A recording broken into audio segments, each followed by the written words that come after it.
Okay, we're live. Now I think we could move on to chapter 6. This is my favorite chapter. And this is, what am I even talking about? Part writing in a root position. So the first thing, and it's the foremost thing of tonal music, is roots a fourth or a fifth apart. And this is the most complicated, and we use 3 guidelines in reference to roots a fourth or a fifth apart. We'll move to the happy key of C.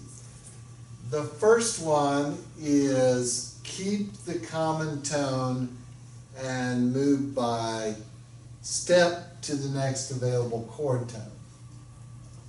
So, if I'm writing a 1 chord in the key of C, I'm going to try to double the root always. Generally, the notes available for doubling are everything except scale degree 7. Alrighty? But generally, we double the root of the chord with the exception of 7. We don't double 7. And sometimes when we're moving 5 to 6, we double the third or the tonic, which is the tonic. That would be deception. We'll talk about that later. All right.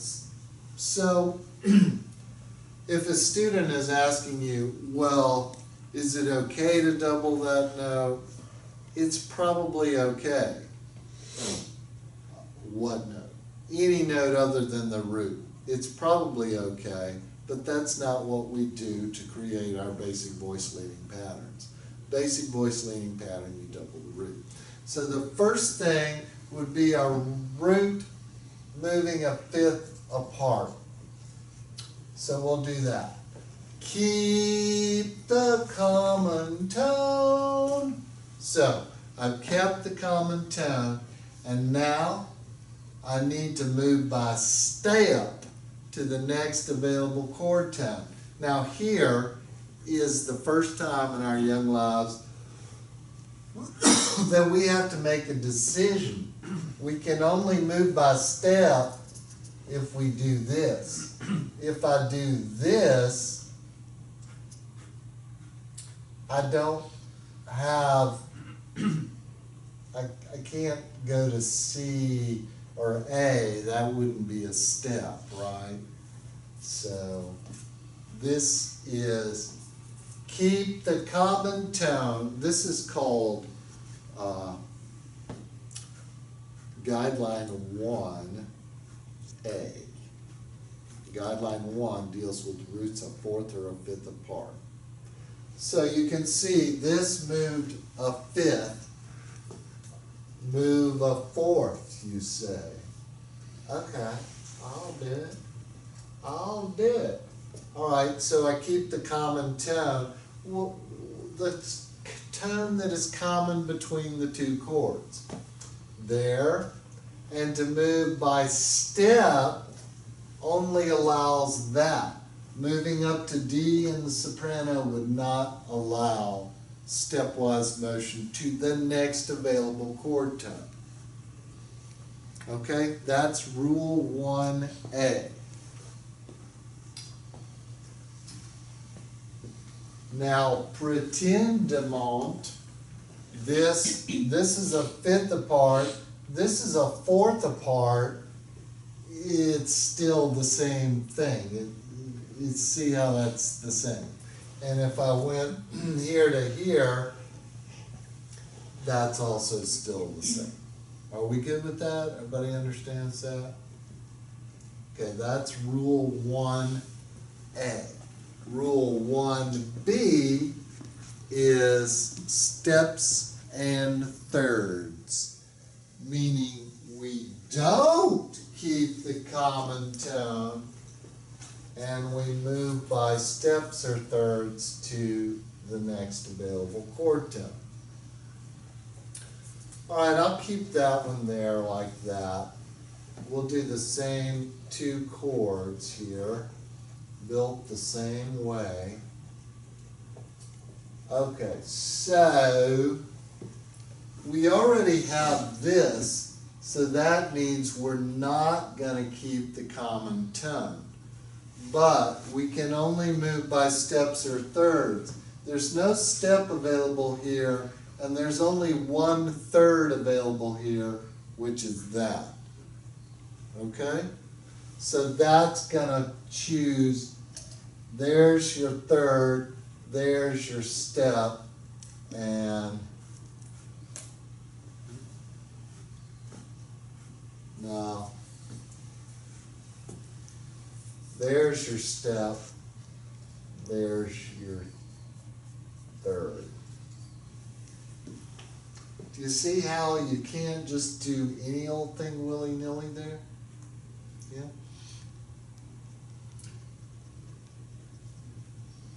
It can, like, I thought, well, if I move this to A, the C doesn't have anywhere to go because we're not keeping the common tone. Okay, so let's go fly. Okay, so steps and thirds, the only thing I have available here is that. Do we understand that? There is no step or third except that. So,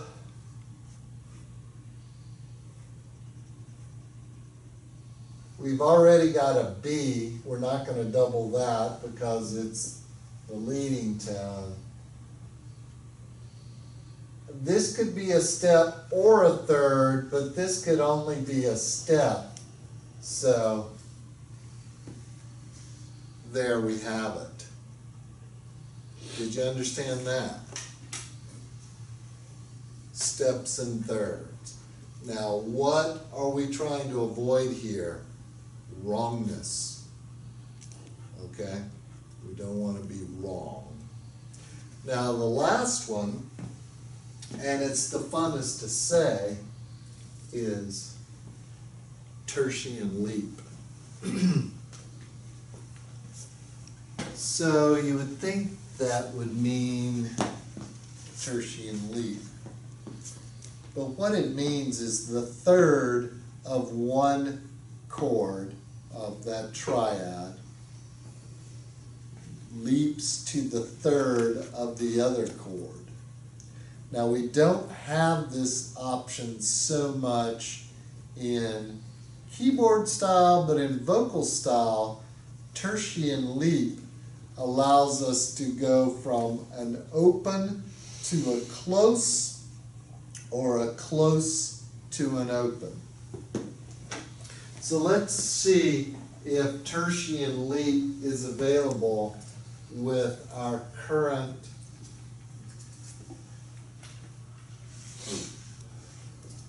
Okay, the thing about the tertian leap, keep the common tone. So if I'm a leaping to an F, my common tone is a C. You dig? Now, do I have the tertian leap available to me?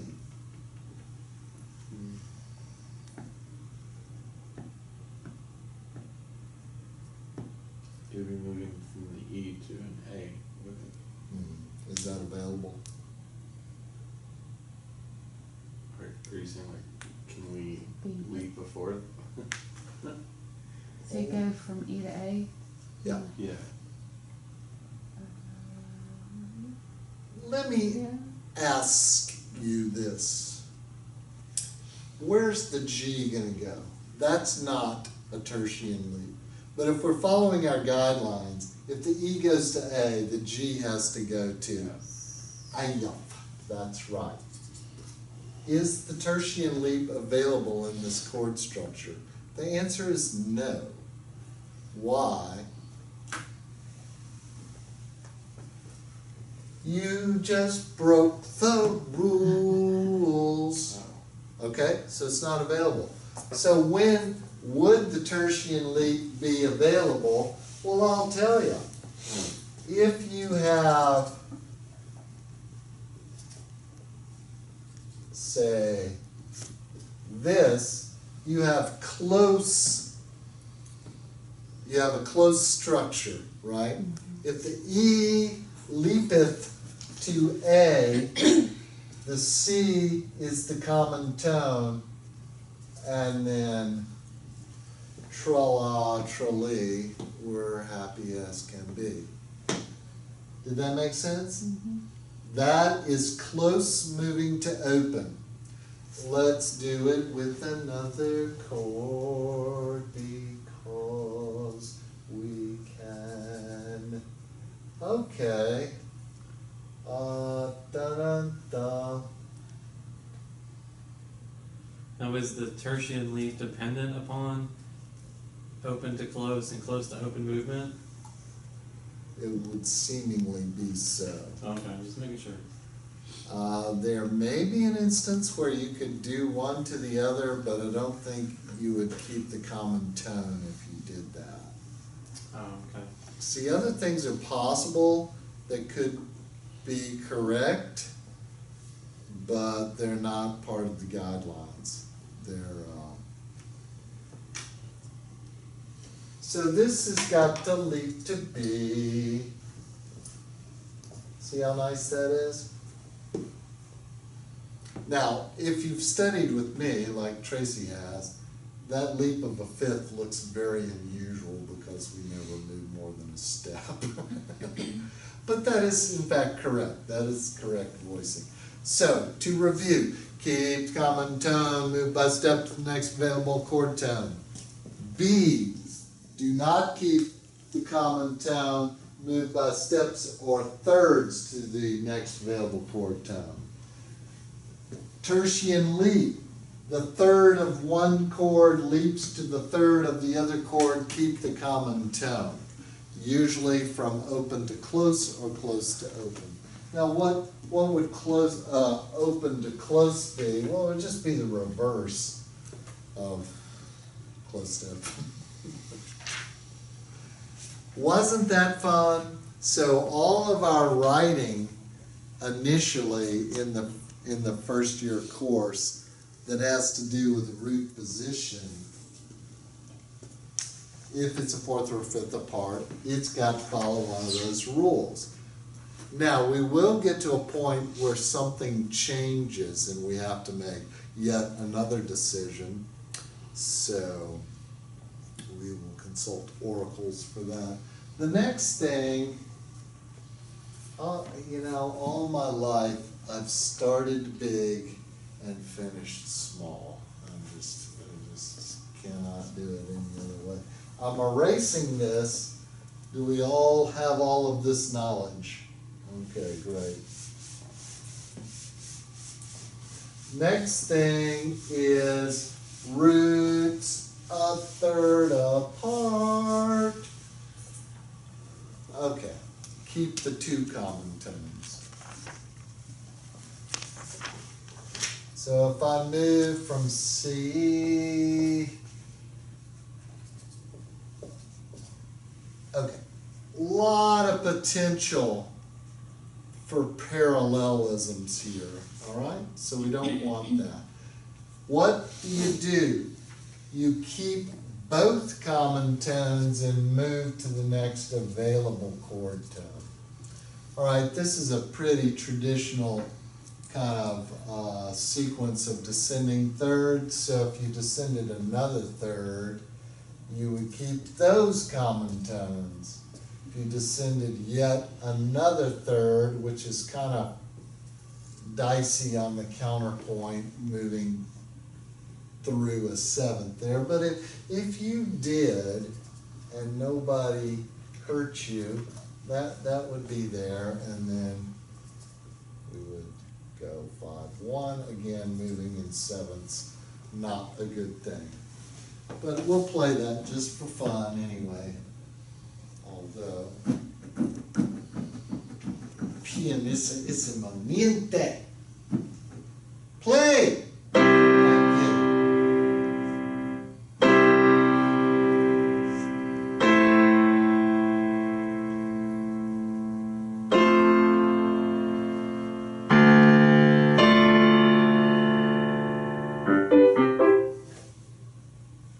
Okay, so the only rule of roots a third apart,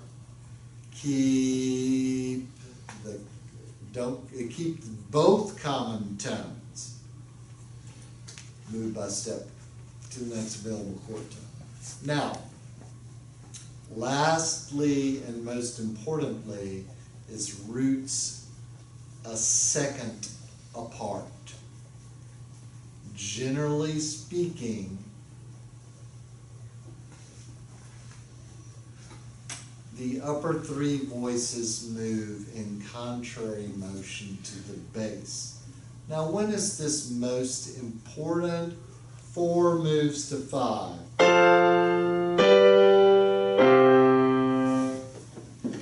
Okay, so let's say we have a 4 chord.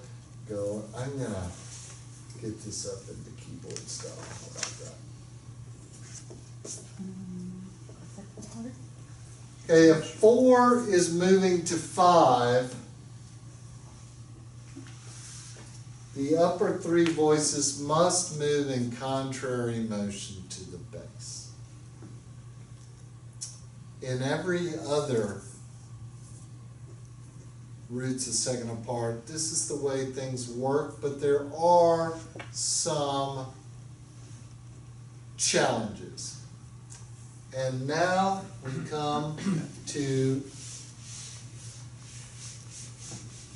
deceptive motion, which we'll discuss as the deceptive cadence. But for now, we're going to discuss deceptive motion. Deceptive motion is 99% of the time 5 moves to 6. But what deceptive motion really means is when 5 moves to anywhere but 1. Now, we do have something very particular about this.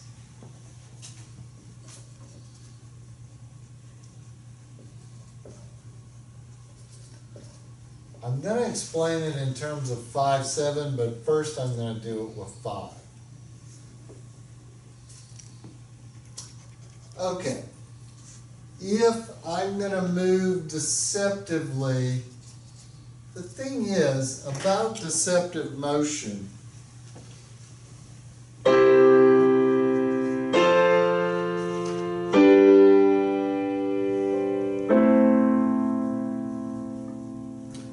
it's meant, if I do this,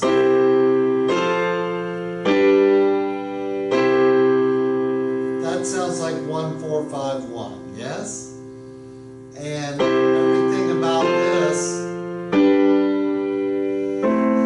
should also sound like 1, 4, 5, 1, except the bass. Okay, so everything else should go as its tendency. 7 tends to 1. Okay? 2 to 1. And 5 kind of like mysteriously passes through that down to there.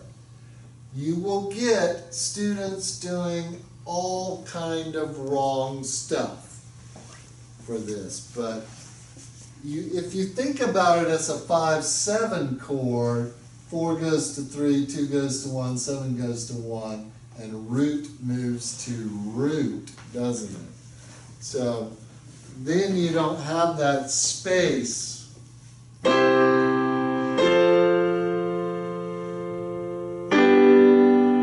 I'll get in. Here's my voicing there.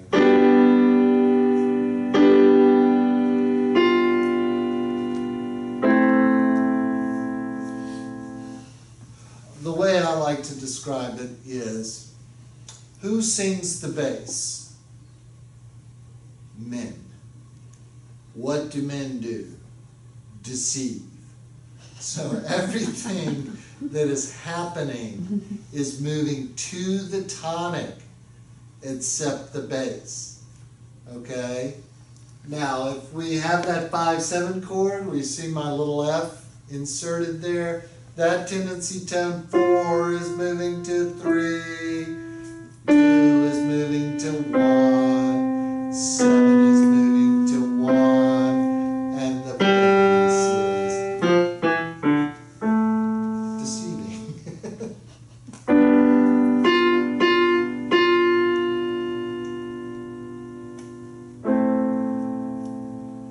Now, what is it about the deceptive cadence? It satisfies our gestalt in an unexpected way. The gestalt of this, meaning, well, okay, simple discussion of gestalt. If I have this hand is a blinking light and this hand is a blinking light. Okay, see it blink. Now, what's really happening, this is going, and this one's going. But the gestalt is that they're moving back and forth. Does that make sense? So what is expected is this.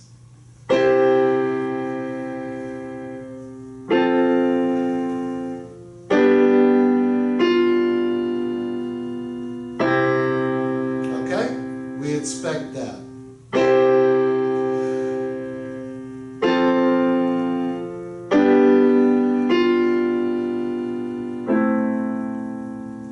That is unexpected in an expected way, because we grew up listening to the things that we listened to.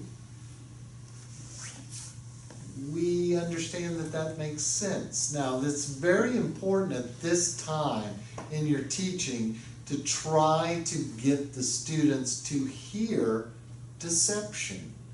Like, they hear it all the time in their music. Bach often has a deceptive cadence and then a little codetta on his music, right? All music has these giant deceptions.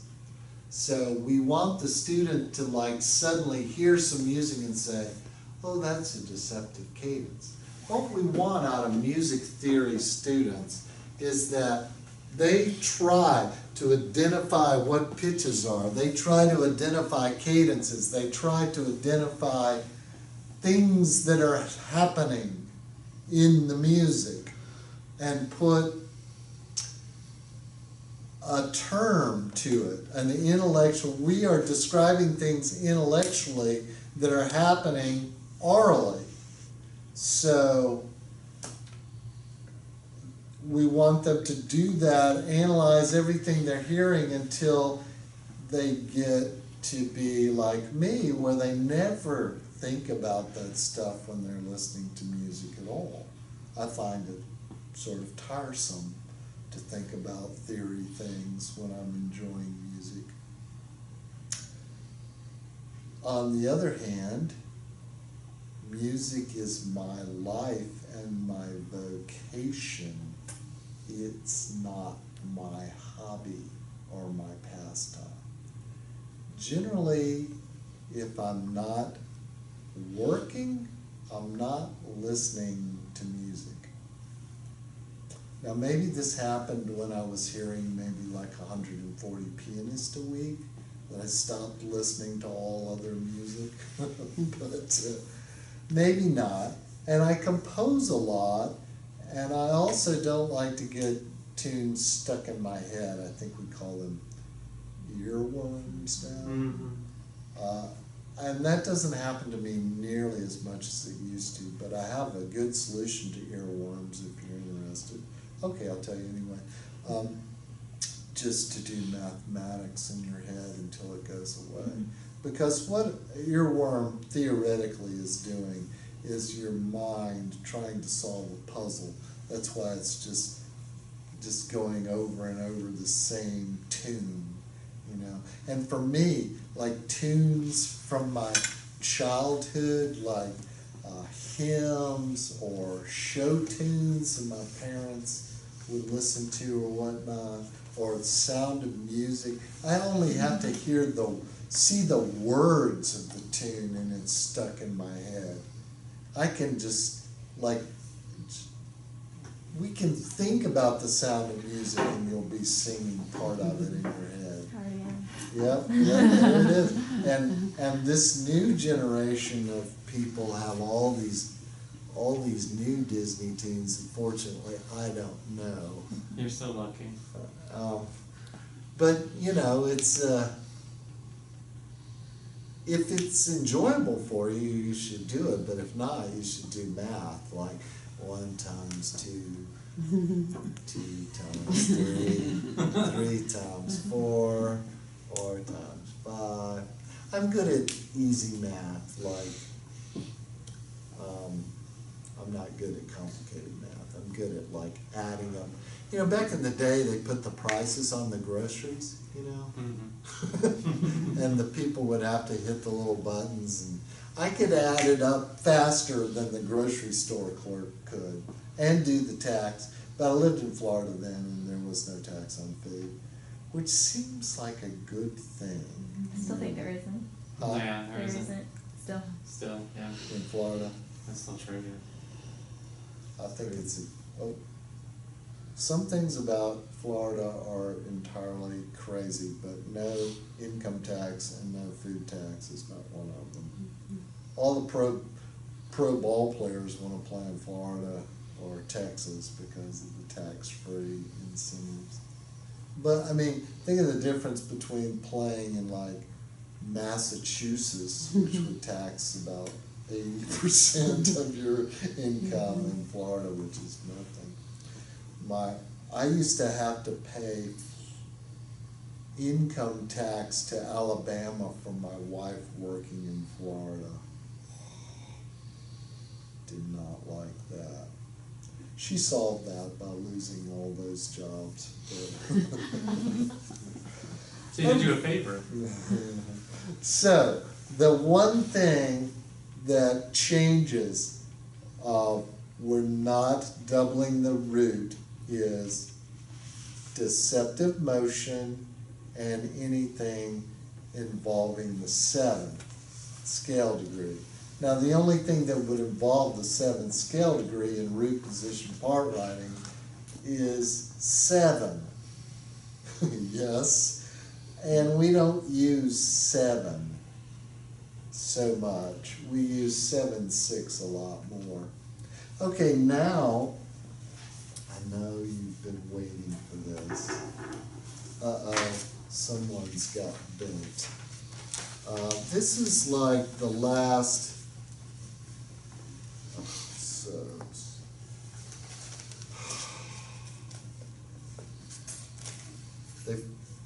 I printed off 6 copies of this, but not like all 10 and all 10, but all 1. And then the next one.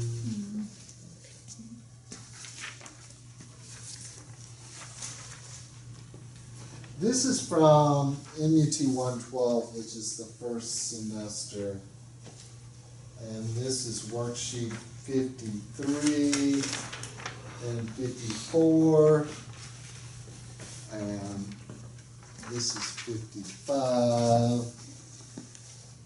Now a lot of this, we're going to do some part writing, but you'll see, if you see where we're at on worksheet 55,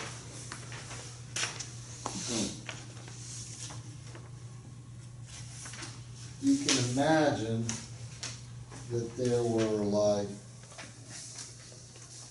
50 other worksheets that just were intervals and scales and just gotta, this is to the point of where, 56 is way too hard. I don't know how this got stuck in there.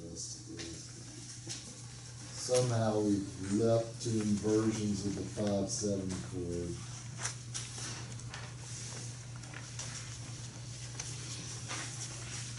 I liked it better when we have windows in the classroom. I always raise the blinds so that the students can see the traffic moving and realize the time has not stopped.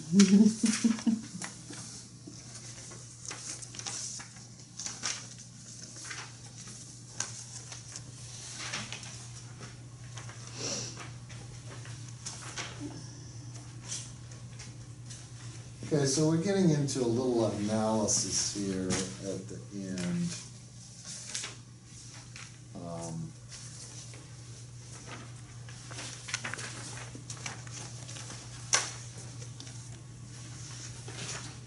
All right, let's look at a few of these things, and I'll do one or two of them. And okay, worksheet 53, I have supplied the soprano and the bass for root position part writing.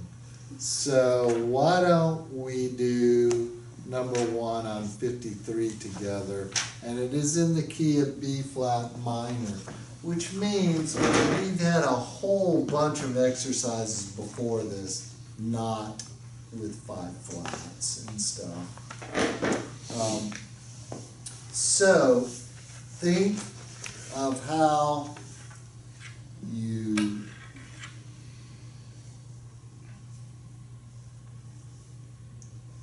would do this in basic voice leading.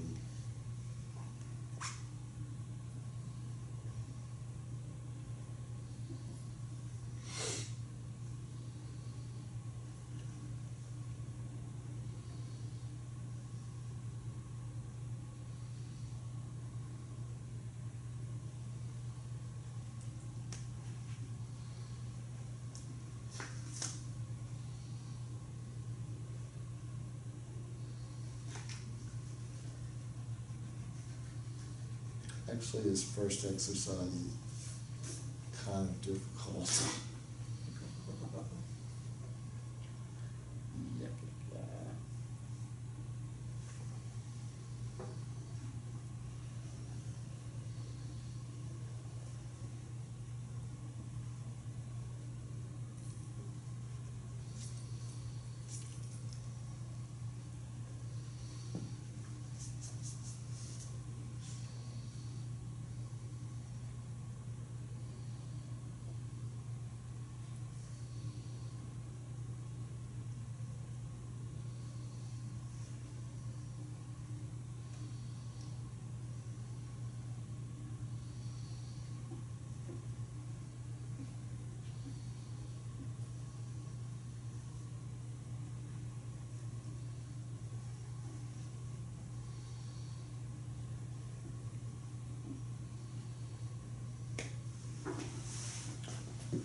Okay, there's only one way to do this one correctly.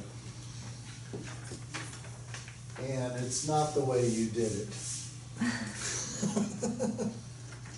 I'm just making assumptions.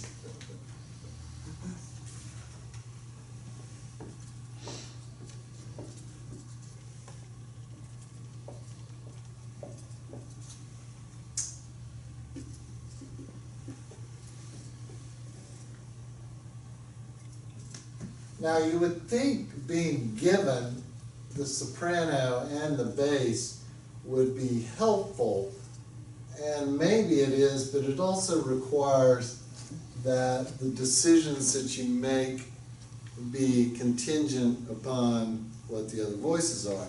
Now I think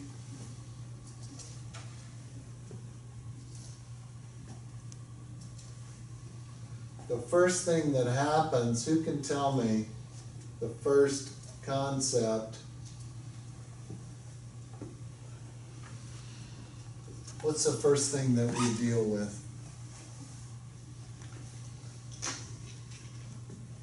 What Moves up theory? before. Huh? Moves up before. Agreed, but I'm gonna be a little more specific. What I'm looking for there is, Double that's, body. huh? Go ahead, sorry, go ahead. It's tertian leap. Okay, do you see that? So we have to deal with this as a tertian leap. So if you did this, and frankly, I did do that, okay? But not for long. Okay, so if I tertian leap here, I keep the common tone, and then I do that. Well, that's not right, is it?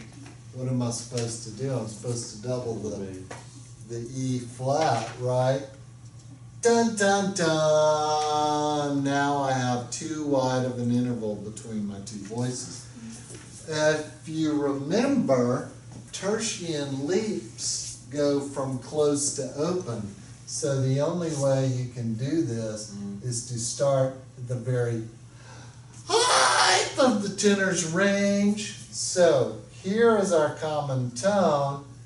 We move inward to the octave. Now we have roots a second apart, yes? So they go in contrary motion to the bass. See how nicely that worked?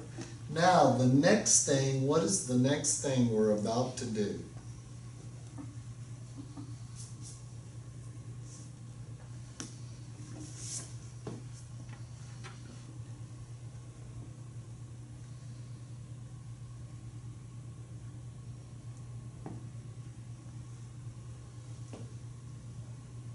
Well, Socratic teaching not going so well. Let's,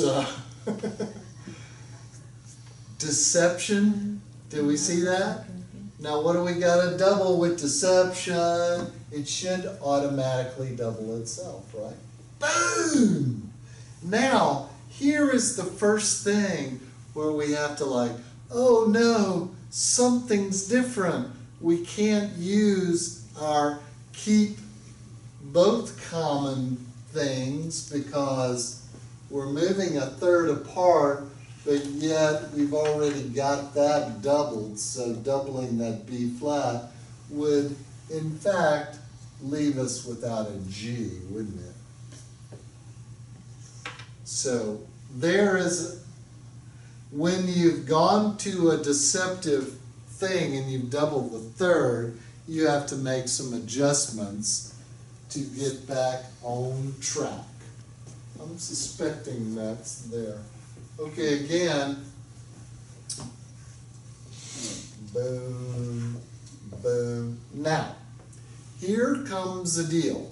When moving 5 to 1, you may have 2 roots, a third and a fifth, or you may have 3 roots and a third, but you may not have 2/3 and you may not have 2/5. Dig? Now, this A tends to go there, all right? But if it goes there, this can't be a common tone. It's got to go, you have to have a third. Without a third, you don't have tonality. All right, so that's that, but also what is acceptable. See, here we have 3 roots and a third. The leading tone may descend to that note provided it's not in the bass of the soprano. The leading tone may be, what we call that is frustrated leading tone. The leading tone yearns for the tonic. It tends. It's a tendency tone. It's like, I'm a tendency tone. Why do I go to the fifth? Because I'm frustrated. Okay, and if you'll notice, I have no part writing errors just because I followed the guidelines. And let's try the next one. Now, how do you get good at this stuff? Teach it for many, many years. Okay, so do I want to wish that on you? Not so much.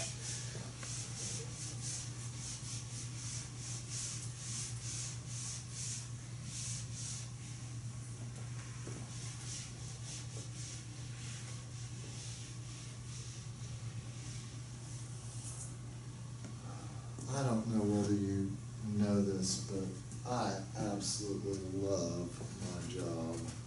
It is so much better than working. If I had to go do something every day of the week, I'm a boss.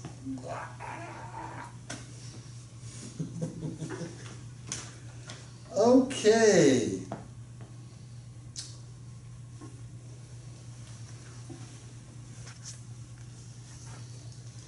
Are we doing the second one? Are we done yet? I'll start.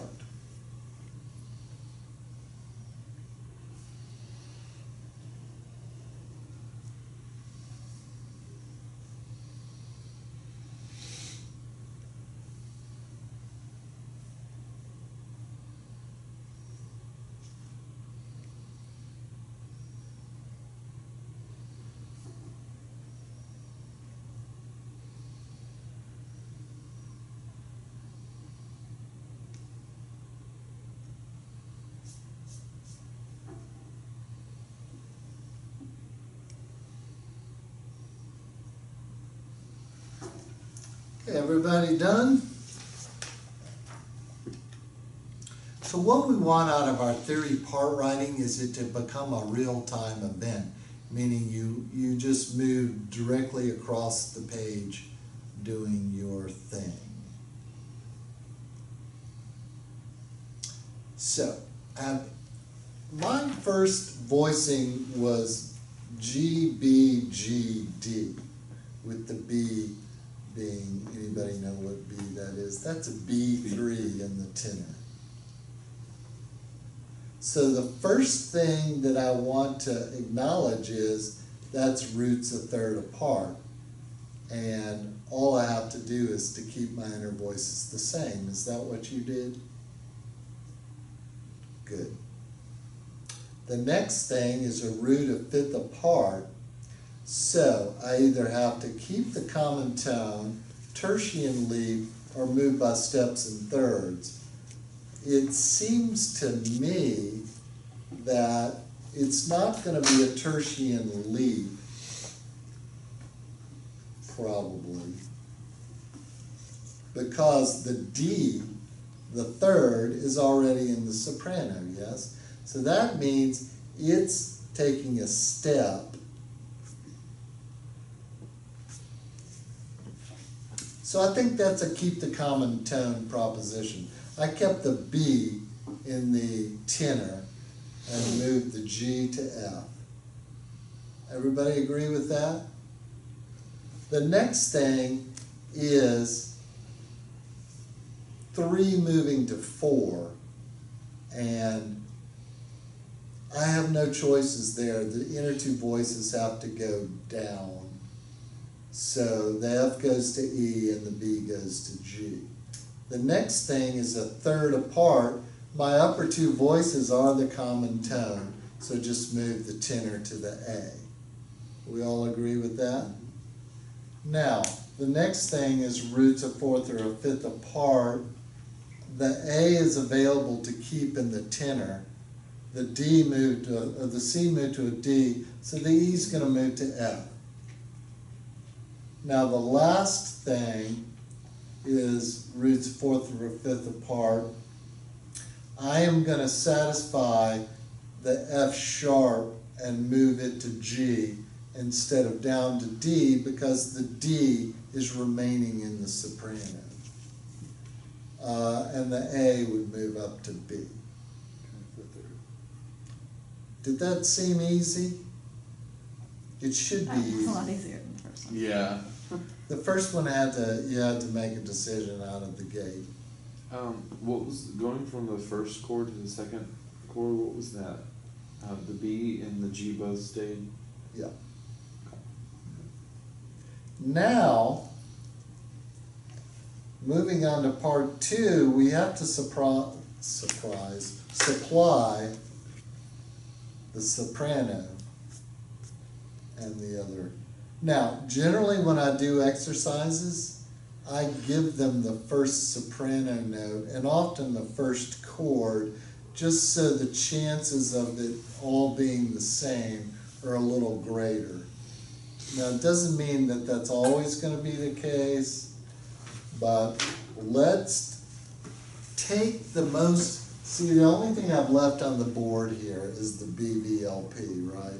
Because you want to keep that in mind.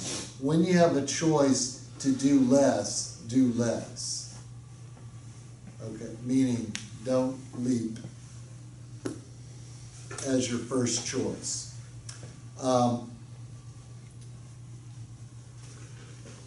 It's hard, if you've had theory and you're pretty good at it and you've been a musician for a long time, it's sometimes hard to understand what the kids are thinking.